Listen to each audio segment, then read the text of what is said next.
नृसिंह ने कहा कि पुत्र, त्रिसप्तभी पिता पुखा पितृभी सहते नघ यत साधोस्य गृहे जातो भवान् वै कुल पावना।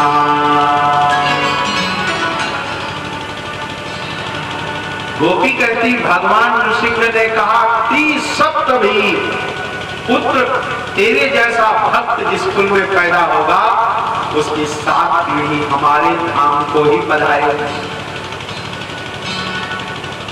और गोपी कहती सखी जानती नहीं हो, शायद ये वृक्ष सोच रहे हैं कि हम तो भगवान के प्यारे नहीं बन पाए, लेकिन हमारे कुल की एक लकड़ी बंसी भगवान को इतनी प्यारी हो गई है कि शायद हमें भी भगवत धाम की प्राप्ति हो जाए।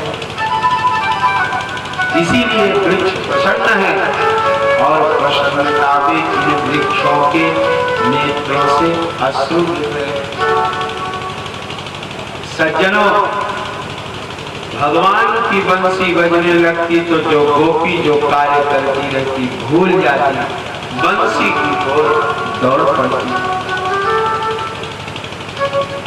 सज्जनों, आपको बताऊं, देखने से मुझे ऐसा लगता है कि जैसे बंसी गुरु है। क्यों? अरे जो बुला बुला करके भगवान के चरणों में लगा दे वही तो गुरु है। बंसी गुरु है और भगवान जगत गुरु है। और सरल शब्द में बोल दूं, अरे बंसी बिजली के खंभे हैं और भगवान ट्रांसफार्मर है। क्यों? इस लोक को हम सब लोग बोलते हैं वसुदेव सुतं देवं कंस चारूढमर्दनं देवकी परमानंदं कृष्णं वंदे जगद्गुरुं। कृष्णं वंदे जगद्गुरुं, भगवान श्री कृष्ण जगत गुरु है और बंसी। सज्जनों, भगवान की बंसी बजने लगती तो सारा ब्रजमंडल उथल पुथल होने लगता। सोचने से मुझे ऐसा लगता है ब्रजधाम कितना महान है, जहां पर भगवान नंगे पैर बिना जूता चप्पल पहने भगवान को सेवा किए। वृंदारण्यं स्वपदरमणं प्राविशद्गीतकीर्ति।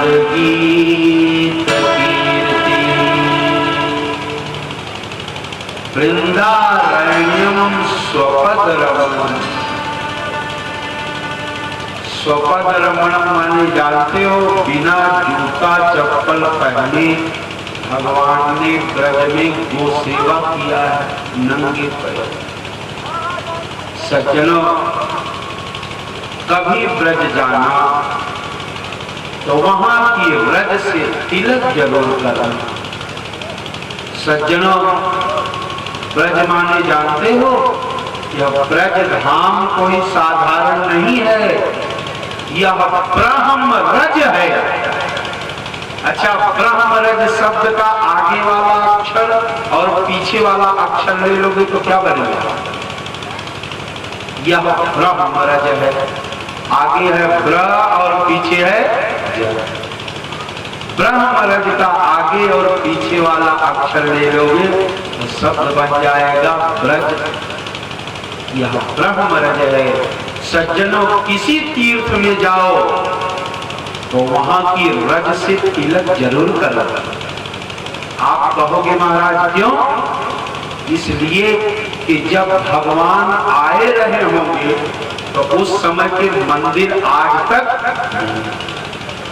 जब भगवान आए रहे होंगे तो उस समय के बिल्डिंग आज तक नहीं होंगे, लेकिन आप बताओ रज कहाँ जाएगा? धूल। इसलिए किसी तीर्थ में जाओ तो वहां की रज से तिलक जरूर करो। लेकिन हम सबको तो नेताओं की तरह गीत गाने की आदत होगी।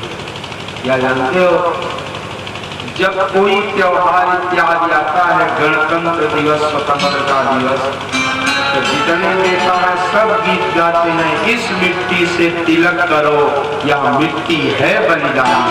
क्यों? लेकिन कोई नेता तिलक करता है? मुझे तो लगता है सच्चे देशभक्त इस भारतवर्ष में महात्मा जी, बताया भी नहीं कि मार नहीं पाया चला रहा। अच्छा, नारद जी मन ही मन सोच रहे हैं बड़ा पागल है। नारद जी सोचते कंस तो बड़ा पागल है, भला बताओ भगवान के यहाँ जाकर के कोई वापस आता है? जो गया सो गया। बड़ा सुंदर हुआ कि तू अब तक नहीं गया। नारद जी ने कहा, शिष्य एक बात है, तू अपने राक्षसों को भेजता है ब्रज, दूसरे के गांव में भेजता है, दूसरे के गांव में रास्ता तो पता नहीं रहता, गली किधर से है, और दूसरे के गांव में जाने पर तो माता पिता भाई बंधु पड़ोसी काफी लोग रहते हैं, तुम्हारे राक्षसों को दौड़ा लेते हैं और तुम्हारे राक्षसों को पता है नहीं, रास्ता पता है नहीं, तुम्हारे राक्षस भाग पाते नहीं और पकड़े जाते हैं, मारे जाते हैं। ऐसा कर किसी तरह से कृष्ण और बलराम को यहाँ बुला लेता तो मारने में बड़ी सुविधा होती। सज्जनों, इतना सुनते ही तो कंस ने और 4 बार प्रणाम किया। गुरुजी, इतनी सुंदर बात तो आज तक किसी ने बताया नहीं। इतना दिन हो गया लेकिन इतनी अच्छी बात किसी ने नहीं बताया। लेकिन कंस ने कहा, गुरुजी कृष्ण और बलराम आएंगे कैसे? तो कृष्ण आएगा कैसे? अच्छा, नारद जी कहते कि इसी बात का तो मैं गुरु हूं, इसीलिए मुझे लोग गुरु जी कहते हैं। भगवान कृष्ण आएंगे कैसे, इसीलिए तो लोग मुझे गुरु जी कहते हैं। या मैं नहीं बताऊंगा तो कौन बताएगा? भगवान कैसे आएंगे, भगवान कैसे मिलेंगे, इसी बात का तो मैं गुरु हूं। नारद जी ने कहा, कंस 2-4 कमजोरी उसकी मैं जानता हूं, 2-4 कमजोरी जानता हूं कमी उसकी। क्या? नारद जी ने कहा, कंस उसकी सबसे पहली एक बहुत बड़ी कमी है। क्या?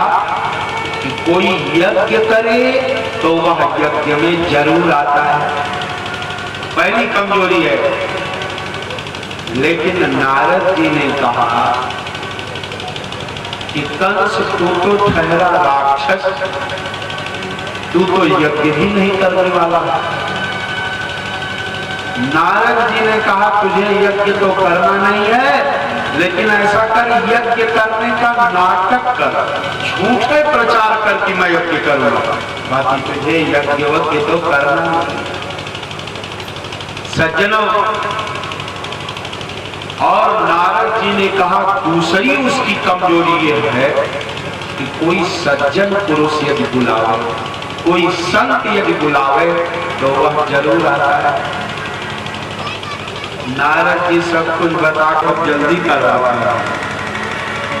नारद जी सब कुछ बता करके गए और सज्जनों, कंस ने अक्रूर जी को बुलवाया, अपने रथ पर बैठा दिया, मुकुट लगा दिया। अक्रूर, ब्रज चले जाओ, सारे ब्रजवासियों से कह दो राजा कंस यज्ञ कर रहे हैं, दूध दही मांगने लगे।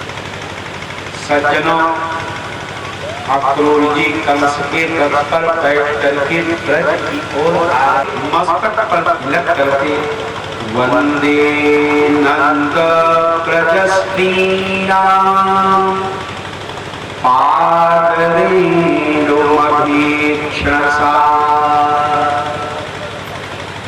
यासां हरिकथोद्गीतं पुनाति भुवनत्रयम्। ब्रज रज को मस्तक पर तिलक चलते और नंद द्वार पर शरीर से आत्मा निकल जाती है तो कोई शरीर रख पाता है क्या? लोग कहते हैं जल्दी शमशान ले चल के चलो, नहीं तो दुर्गंध आने। सज्जनों, सुखदेव जी महाराज इस कथा को कितने सुंदर शब्दों में सुनाते। सुखदेव जी कहते राजन एवं ब्रुवाणा विरहातुराभृशं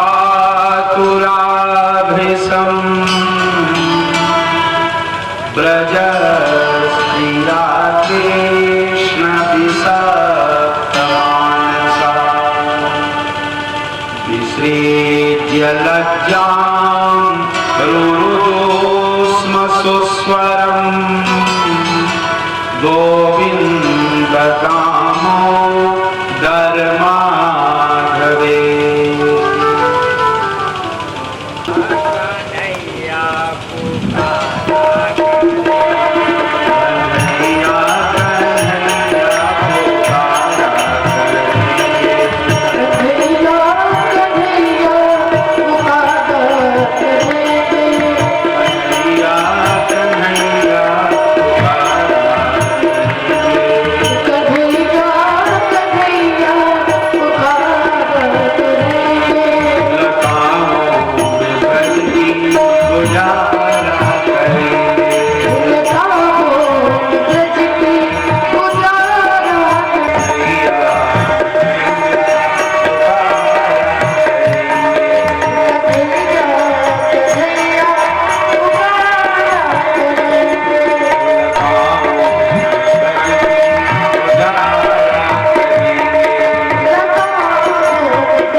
से जब बाहर निकले तो देख रहे हैं रथ यमुना जी के पुल पर खड़ा है, कृष्ण और बलराम बैठे हुए। अच्छा, अक्रूर जी ने सोचा शायद बुद्धि का भ्रम हो गया, कभी कभी ऐसे लगने लगता है, शायद ऐसे लग रहा था। सज्जनों, अक्रूर जी फिर यमुना जी में डुबकी लगाया, लेकिन जब फिर डुबकी लगाए तो फिर देख रहे हैं रथ यमुना जल के अंदर आ गया, कृष्ण बलराम जल के अंदर गए, फिर घबरा करके निकले। अच्छा, आपको बताऊं, जब अक्रूर जी निकलते जल के ऊपर तो देखते रथ खड़ा है पुल के ऊपर, कृष्ण बलराम बैठे, और जब डुबकी लगाते तो जल के अंदर कृष्ण बलराम को 1, 2, 3 बार नहीं 4, 6 बार डुबकी लगाई। जितनी बार डुबकी अक्रूर जी ने लगाया उतनी बार कृष्ण और बलराम रथ को जल के अंदर थे। इस बार अक्रूर जी ने जब डुबकी लगाया तो सज्जनों, अक्रूर जी देख रहे हैं कि भगवान श्री कृष्ण नारायण के रूप में विराजमान है, बलराम जी शेष जी के रूप में विराजमान है। शेष जी के ऊपर भगवान श्री कृष्ण नारायण के रूप में आसन लगाए। सज्जनों, अक्रूर जी को ज्ञान हो गया कि कृष्ण कोई साधारण नहीं, भगवान श्री कृष्ण तो साक्षात नारायण। सज्जनों, यह दर्शन अक्रूर जी ने क्यों किया जानते हो? सज्जनों, अक्रूर जी को यह दर्शन इसलिए हुआ कि जिस समय अक्रूर जी रथ लेकर के आ रहे थे और गोपियां रथ के सन्मुख लेटी, भगवान एक एक गोपी को उठा के दूर पर ले जाकर बैठाते, सिर पर हाथ रखते और प्रेम समाधि लगती। तो यह गोपी और कृष्ण प्रेम अक्रूर जी को स्त्री और पुरुषों जैसा प्रेम दिखाई पड़ा, इसीलिए यह पावन दर्शन हुआ। अक्रूर जी समझ गए कि भगवान श्री कृष्ण तो साक्षात नारायण है। अक्रूर जी यमुना में स्नान करके संध्या वंदन करके आए और रथ चलाया। रथ लेकर के अक्रूर जी मथुरा पहुंचे। सज्जनों, मथुरा में कुछ ग्वाल बाल ब्रजवासी आए हैं, दूध दही माखन लेकर के सब आए हैं ग्वाल बाल। अक्रूर जी ने भी ले जाकर के रथ खड़ा कर दिया। अच्छा, कृष्ण और बलराम रथ से उतरे, नंद बाबा भी आए हैं ब्रज से। बलराम जी नंद बाबा के पास गए और नंद बाबा से बलराम जी ने कहा, बाबा हम लोग पहली बार शहर आए हैं। सज्जनों, उस समय मथुरा शहर था और ब्रज। बलराम जी कहते हम लोग पहली बार बाबा शहर में आए, आप कहो तो हम कन्हैया को मथुरा शहर दिखा करके ले आओ। नंद बाबा ने कहा, हाँ बलराम ठीक है, तू सबसे बड़ा है, कोई दुष्टता न करे, सबको तू मथुरा शहर घुमा करके लेकर के आ। सज्जनों, भगवान बलराम जी के साथ कुछ ग्वाल बालों के साथ मथुरा की गलियों में घूम रहे हैं। मथुरा का जो भी बालक देखता वह दौड़ करके भगवान के साथ चलने लगता, दौड़ करके भगवान के साथ चलने लगता। अच्छा, मथुरा के छोटे छोटे बच्चे भगवान को अपना मित्र बनाना चाहते हैं, भगवान तो चाहते ही हैं कि मुझे तुम अपना कुछ बना लो। सज्जनों, उन्हीं ग्वाल बालों में एक ग्वाल बाल है मनसुखा। मनसुखा भी आया है। मनसुखा ने भगवान से कहा कन्हैया इस तरह से अच्छा नहीं लग रहा है। हम लोग जब ब्रज में गाय चराते थे तो बीच बीच में जयकारा भी बोलते थे। जयकारा बोलूं क्या? यदि तू कहे तो जयकारा बोलूं क्या? मथुरा के छोटे छोटे बच्चों ने कहा ना ना, यहाँ पर कंस को छोड़ करके और किसी की जयकारा। जेल जाना चाहते हो क्या? अच्छा, मनसुखा ने भगवान की ओर देखा तो भगवान ने नेत्रों से इशारा कर दिया कि मनसुखा तू बोल, जो होगा देखा जाएगा। जब इसीलिए आए ही हैं तो तू जयकारा बोल, जो होगा देखा जाएगा। मनसुखा बीच बीच में जयकारा भी बोलने लगा। बोलिए कृष्ण बलराम की जय, बाल कृष्ण भगवान की जय, जय श्री राम। सज्जनों, मथुरा में पहली बार नई जयकारा सुनाई पड़ी। लोग दरवाजा खोल खोल करके देखने लगे, लोग अपनी खिड़की खोल खोल करके देखने लगे। अच्छा, जब सब लोग देखने लगे तो मनसुखा भी विचित्र ही है।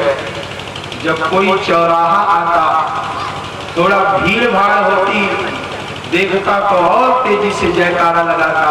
बोलिए कृष्ण बलराम की जय, बाल कृष्ण भगवान की जय। भागवत महापुराण सारे पुराण का तिलक है।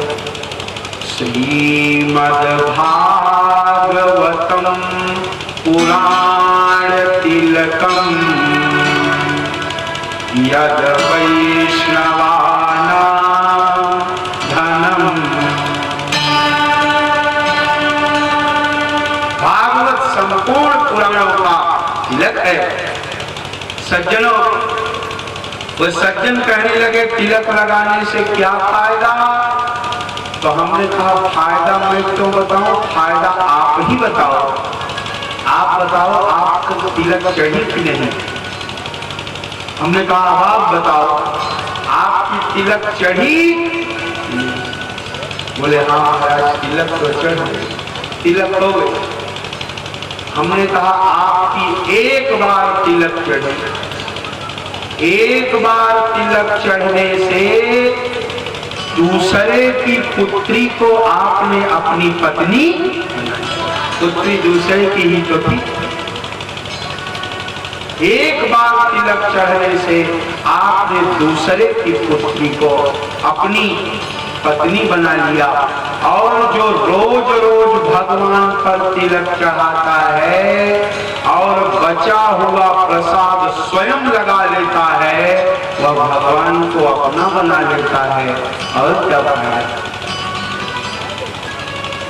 सज्जनों, हमने कहा भैया हमने आपके प्रश्न का उत्तर दे दिया, अब मैं प्रश्न कर रहा हूं, आप भी बताते जाओ। आप बताओ कि आपके पैदा होने से क्या फायदा? आप पैदा न हुए होते तो कौन सी फैक्ट्री बंद हो जाती, लेकिन यहाँ पर तो गाड़ी ही तेल हो। सज्जनों, पूजा के ऊपर भगवान की कृपा हुई और भगवान सुदाम नाम के माली का घर पूछते हुए जाते हैं। सुदाम नाम का माली सबको माला पहना दिया, उसके ऊपर भी भगवान की कृपा हुई। भगवान की कृपा लीला प्रारंभ है। सज्जनों, देवता लोग जय जयकार करते, पुष्पों की वर्षा होती। हम सब मिल करके बोले नारायण दीन दयाल रे, भजो राधे गोविंद।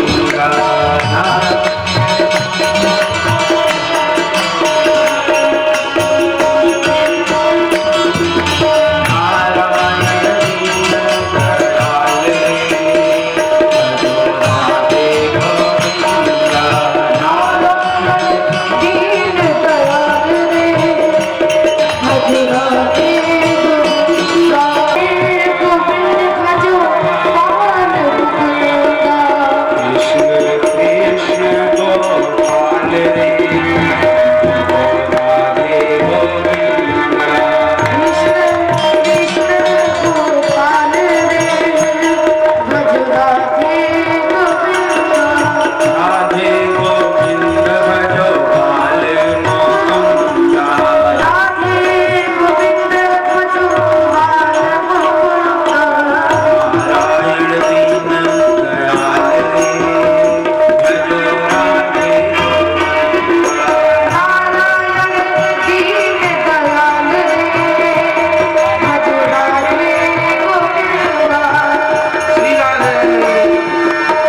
चक्र गदा पद्म विराजे शंख चक्र गदा पद्म विराजे शंख चक्र गदा पद्म विराजे शंख चक्र गदा पद्म विराजे शंख चक्र गदा पद्म विराजे शंख चक्र गदा पद्म विराजे वैजयंती माले राधे गोविंदा वैजयंती माले भज राधे गोविंदा वैजयंती माले राधे गोविंदा वैजयंती माले भज राधे गोविंदा राधे गोविंद भजो लाल गोकुंदा राधे गोविंद भजो लाल गोकुंदा नारायण दीन दयाल भजो राधे नारायण दीन दयाल भज राधे गोविंदा नारायण दीन दयाल राधे गोविंदा ओ नारायण दीन दयाल भज राधे नारायण दीन दयाल राधे गोविंदा नारायण दीन दयाल भज राधे गोविंदा श्री राधे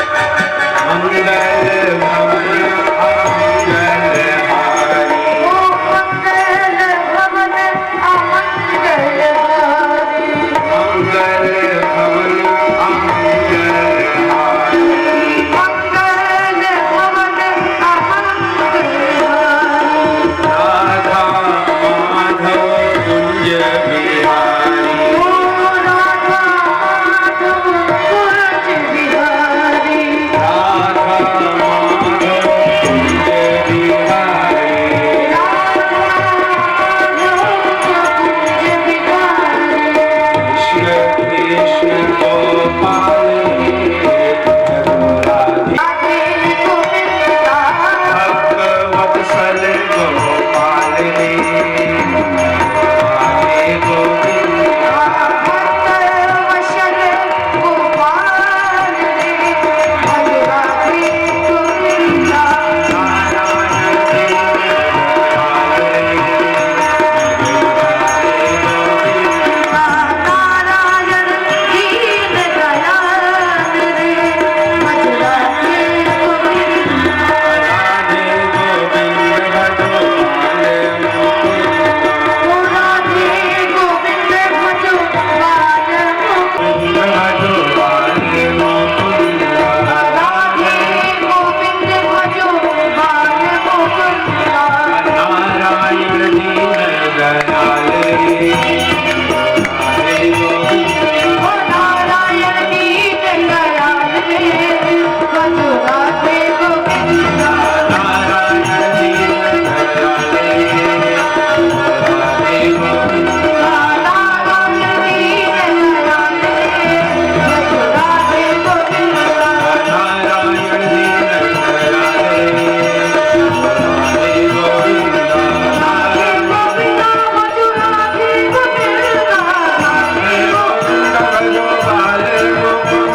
कृष्ण भगवान की, वृंदावन बिहारी लाल की जय। जय श्री राम। सज्जनों, भगवान सुखदेव जी महाराज कहते, राजन, जो जिस भाव से देख रहा है भगवान वैसे वैसे दिखाई दे रहे। मल्लानां सनिर्नृणां नरवरा, स्त्रीणां स्मरो मूर्तिमान्, गोपानां स्वजनो सतां क्षितिभुजां, शास्ताश्वपित्रो शिशु। मल्ला नाम सनी, बड़े बड़े जो पहलवान हैं उन्हें भगवान पहलवान के रूप में दिखाई दे रहे हैं। जो गोपा नाम स्वजनों, जो गोप बाल बाल हैं उन्हें भगवान स्वजन के रूप में दिखाई दे रहे हैं। जो भक्त हैं उन्हें भगवान के रूप में दिखाई दे रहे हैं। अच्छा, विचित्र दशा यह है कि जब 28 हाथ ऊपर से कंस की दृष्टि पड़ी भगवान के ऊपर, तो भगवान कंस को कैसे देख रहे हैं?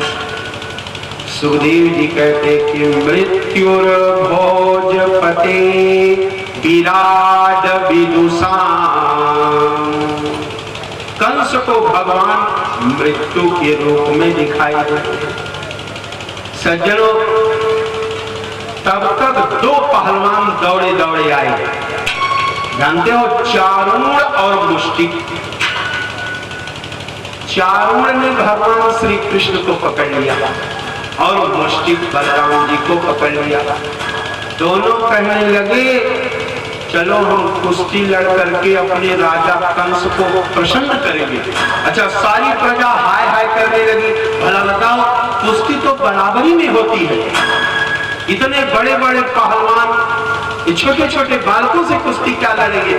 सज्जनों, भगवान श्री कृष्ण 10 वर्ष के हैं, बलराम जी 11 वर्ष के। सब लोग कहने लगे, छोटे छोटे बालकों से कुश्ती क्या लड़ेंगे? लेकिन चारूण और मुष्टिक कहते, यह बालक नहीं है, ये अभी अभी कुबलिया पीठ हाथी का वध करके आ रहे। दोनों कहते, हम कुश्ती लड़ करके अपने राजा कंस को प्रसन्न करेंगे।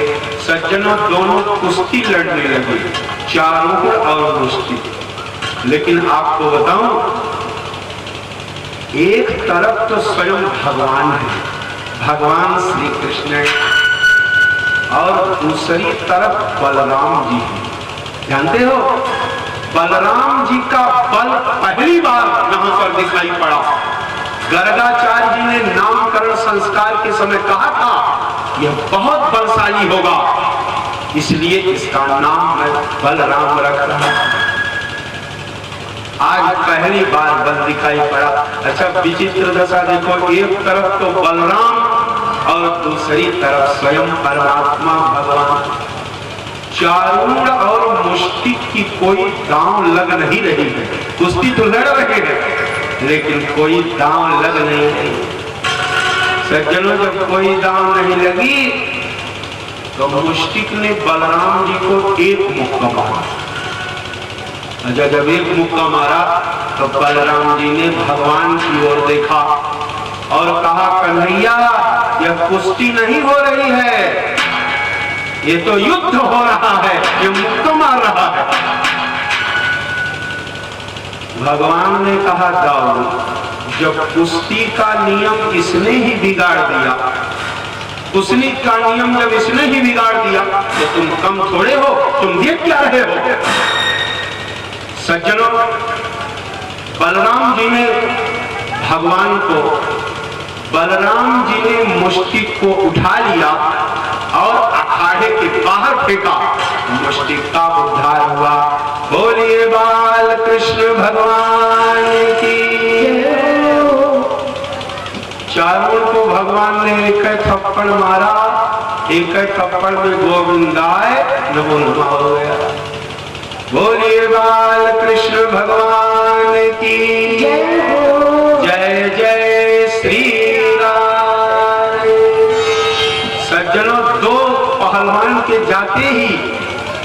पहलवान और दौड़े दौड़े आए।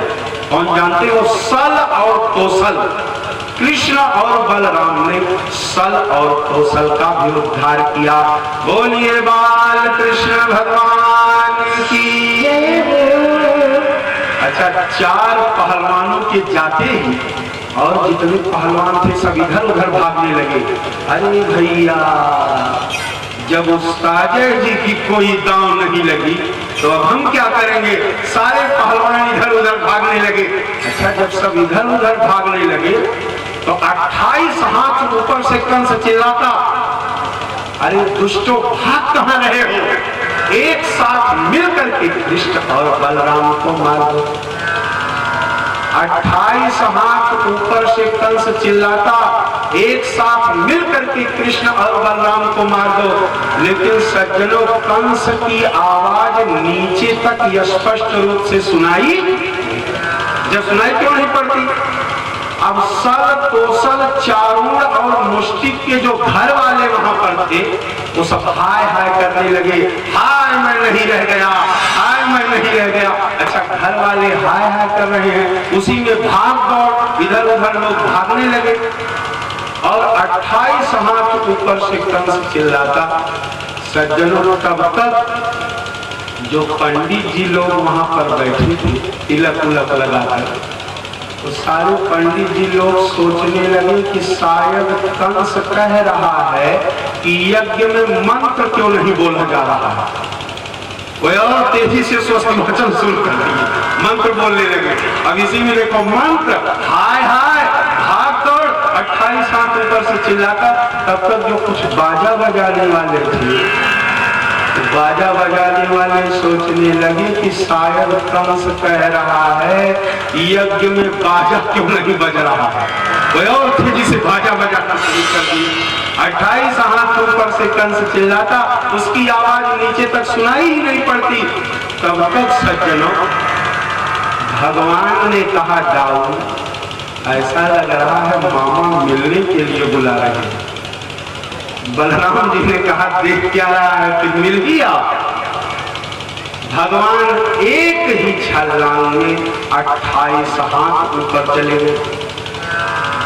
सुखदेव जी महाराज वर्णन करते, राजन, उन्हें कहीं आना जाना छोड़िए है। अरे नीचे दिखाई पड़ रहे थे, दिखाई देना बंद हो गए, ऊपर दिखाई पड़ने लगे बसे हैं।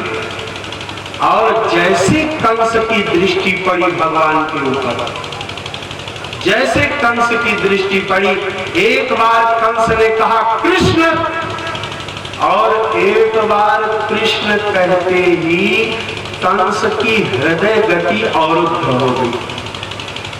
भगवान ने कंस के बालों को पकड़ा। अच्छा सज्जनों, भागवत में लिखा गया है कि कंस की हृदय गति अवरुद्ध हो गई, लेकिन मुझे तो ऐसा लगता है भागवत पढ़ने से कि भगवान को देखते ही कंस को हार्ट अटैक हो गया। क्यों?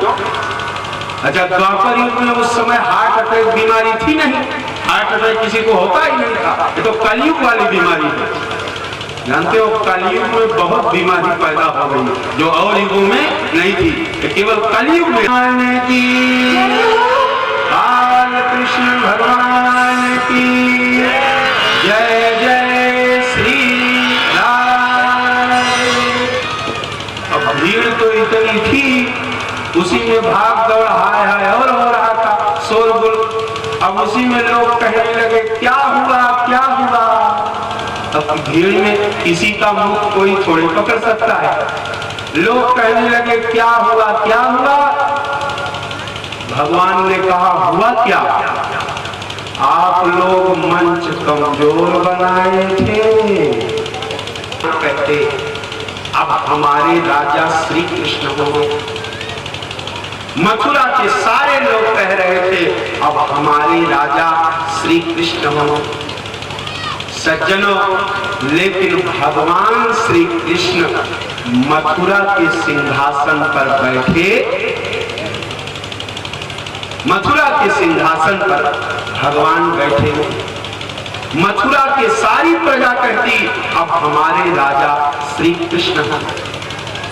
जानते हो, मथुरा के सिंहासन पर भगवान चाहते तो बैठ जाते, लेकिन भगवान के जीवन में कितना बड़ा त्याग है यह देखना चाहते हो तो देख सकते हो। और सज्जनों, मुझे तो देखने से ऐसा लगता है कि इस देश को यदि किसी ने कुछ दिया है तो त्यागी ने दिया है। जिसके जीवन में त्याग नहीं वह इस देश को कोई कुछ दिया। आजकल लोग नेताओं से इच्छा रखते हैं, नेता इत्यादि में वृद्ध उग्रसेन मथुरा के राज सिंहासन पर बैठाया जा रहा है। सज्जनों, आपको बताऊं, भगवान के जीवन में वृद्धों का कितना बड़ा सम्मान है। और जानते हो, वृद्धों का सम्मान करने में लगता कुछ नहीं है, लगता कुछ नहीं है। ऊपर से 4 वस्तु और मिल जाती है वृद्धों का सम्मान करने में। अच्छा, कितना फायदा है, लगना कुछ नहीं है और 4 वस्तु और मिल जाती है। कौन कौन बता दूं? अरे शास्त्रों में लिखा है, अभिवादनशीलस्य नित्यं वृद्धोपसेविनम् चत्वारि तस्य वर्धन्ते आयुर्विद्या यशो बलम्। जो वृद्धों का सम्मान करता है उसकी आयु बढ़ जाती है। क्यों जानते हो? वृद्ध लोग आशीर्वाद दे देते हैं कि पुत्र हमारी भी आयु लेकर के जीता है, आयु बढ़ जाती है, विद्या की प्राप्ति हो जाती है। अच्छा, कुछ लोग सोचते हैं कि रटने से ज्ञान होता है। हम रट ले में भागवत, हम रामचरितमानस रट ले में, रटने से ज्ञान होता। मैं तो व्यासपीठ से यह बोलता हूं कि वृद्धों का सम्मान करने से ज्ञान होता है। क्यों? वह जो भी ना भी पढ़ा होगा कभी, वह भी उसे ज्ञान हो जाता है, विद्या की प्राप्ति हो जाती है, यश की प्राप्ति हो जाती है। जानते हो, उसकी कीर्ति पूरे संसार में अपने आप फैलने लगती है। उसकी कीर्ति के लिए प्रचार करने की आवश्यकता जो वृद्धों का सम्मान करता है। यशो बलम, और बल की प्राप्ति हो जाती है। बल की जानते हो, वह निरोग हो जाता है, उसके अंदर कोई बीमारी नहीं होती है जो वृद्धों का सम्मान। भगवान के जीवन में वृद्धों का कितना बड़ा सम्मान है, यह देखना चाहते हो तो देख सकते। सज्जनों,